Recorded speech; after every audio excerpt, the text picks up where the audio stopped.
Hello दोस्तों, welcome to back your YouTube channel gold PhD art channel में आप सभी का बहुत बहुत स्वागत है।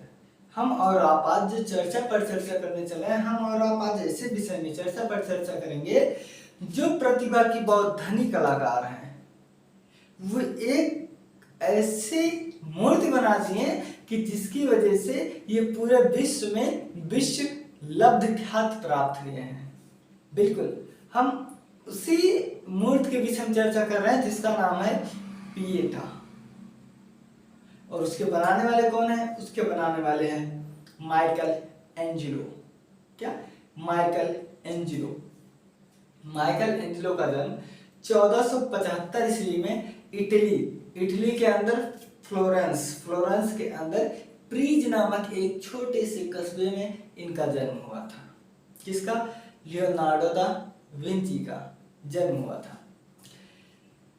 इनकी जो प्रतिभा पर जब हम एक नजर परिलक्षित करते हैं तो ये मूर्तिकार थे, वास्तुकार थे, चित्रकार थे और चिकित्सक थे।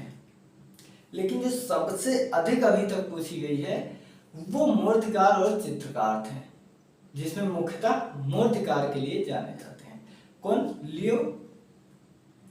Michael Angelo. मन में लियोनार्डो दा विंची आ रहे हैं, ठीक है। माइकल एंजेलो जी। माइकल एंजेलो के जो गुरु हैं उनका नाम है घिरलैंडियो। क्या? घिरलैंडियो। ये वही घिरलैंडियो है जो जोड़ा बनाने में बहुत विख्यात थे। बहुत बहुत बहुत वही जोड़ा जो महिलाएं लोग जो है लगाती हैं अपनी बालों में, उसके लिए घिरलैंडियो बहुत चर्चित है। लेकिन ये घिरलैंडियो से भित्ति चित्रण सीखे थे, लेकिन ये घिरलैंडियो को अपना गुरु बताने में शर्माते हैं। ये इनको अपना गुरु नहीं मानते, बताते नहीं कि हमारे ये गुरु घिरलैंडियो जी हैं। इनके कार्यशाला में इन्होंने 10 वर्षों तक काम किया था और वहां से जब निकले तो एक विशिष्ट प्रशिष्ट कलाकार के रूप में सामने आए। कौन? माइकल एंजेलो जी। देखिए, माइकल एंजेलो जी, हमने बताया ना कि ये 22 वर्ष की उम्र में अपना जो पहला सेंट पीटर्स चर्च में इन्होंने बनाया था। क्या नाम था? पिएटा। पिएटा जो चित्र है ये 1498 से 1501 ईस्वी के मध्य बनाया हुआ था। संगमरमर की बनी हुई है, 175 सेंटीमीटर की है। ये वेटिकन सिटी में रखी हुई है। इसमें क्या दर्शाया गया है? मेरी यानी कि ईसा मसीह की माँ अपने पुत्र को गोद में ली हुई है। बच्चा पुत्र वाला नहीं, बड़े से हैं। जब इनको सूली दे दिया जाता है तो ये ऐसे बैठी हुई है और हाथ में अपने ऐसे ईसा मसीह को ली हुई है। उस चित्र में इतना दुख, इतनी करुणा, वही दुख इसमें दिखाई देता है जो अजंता के राहुल समर्पण में दिखाई देता है, गुफा नंबर 17 में। अगर आप देखेंगे ना तो आपका मन दुख से द्रवित हो जाएगा। ये इतनी उसमें यथार्थता को प्रदर्शित किए हैं। जब यथार्थता की चर्चा हो गई तो ये भी आप जान लीजिए कि उसमें जो कपड़े हैं उस कपड़े की सिलवटें, जैसे देखो यहाँ पर हमारे कपड़े कैसे सिलवटें बन रही है ना, यहाँ पर कुछ सिलवटें ऐसे बन रही है। इतनी बेजोड़ ये चित्रण किए हैं सिलवटों का कि लोग मैरी का चेहरा तो देखते हैं, उसके साथ ही साथ उस कपड़ों की सिलवटों में वो जूझ जाते हैं कि इतनी बारीकियों से इतनी अच्छे छाया प्रकाश दिया गया है उस मूर्ति में। किस मूर्ति में? पिएटा। इसके बाद इनका जो दूसरा है जजमेंट है। क्या? अंतिम न्याय, लास्ट जजमेंट। इसमें भी ये चीजों को बहुत अच्छे से परिलक्षित किए हैं। और एक डेविड की मूर्ति की जब चर्चा होती है, 17 फीट की है। कितनी? 17 फीट की है। 1501 में बनाना शुरू किया था, 1504 में जाकर पूर्ण हुआ।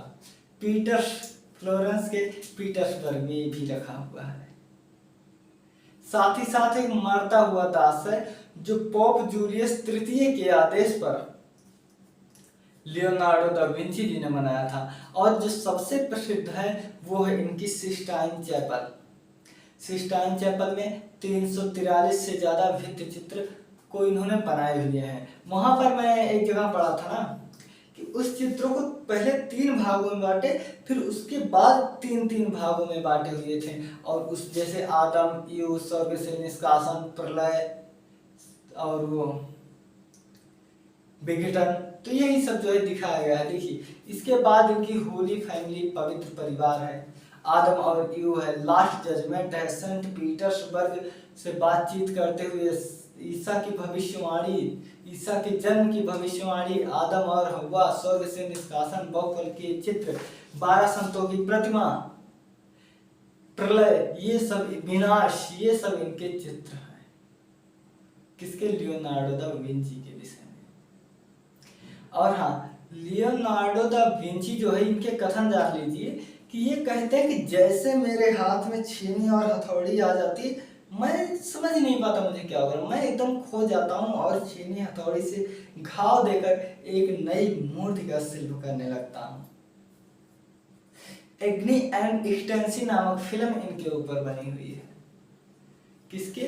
लियोनार्डो दा, फिर लियोनार्डो का नाम आ गया, सॉरी, माइकल एंजेलो के ऊपर। इनका कथन है कि मैं भले इतना मेरी मूर्तियां बिकी, मैं इतना विश्वख्यात हूँ, मुझे इतनी चर्चाएं मिली, मुझे इतने नाम हुए हैं, लेकिन इन्होंने कहा फिर भी मैं अपना जीवन एक गरीब की तरह ही जीता हूँ। तो ऐसे यथार्थ जीवन जीने वाले थे हमारे Leonardo da, sorry, Michael Angelo जी थे। एक्चुअली अभी जस्ट हमने लियोनार्डो दा विंची के विषय में बोर्ड पर पढ़कर समझे, इसलिए वो भी बार बार दिमाग में आ रहा है। ठीक है, तो हम आज पढ़ रहे हैं माइकल एंजेलो के विषय। ठीक है दोस्तों, टेक केयर, अपना ख्याल रखना। मिलते हैं हम राइफल के बारे में कुछ तथ्यों को लेकर। So thank you so much.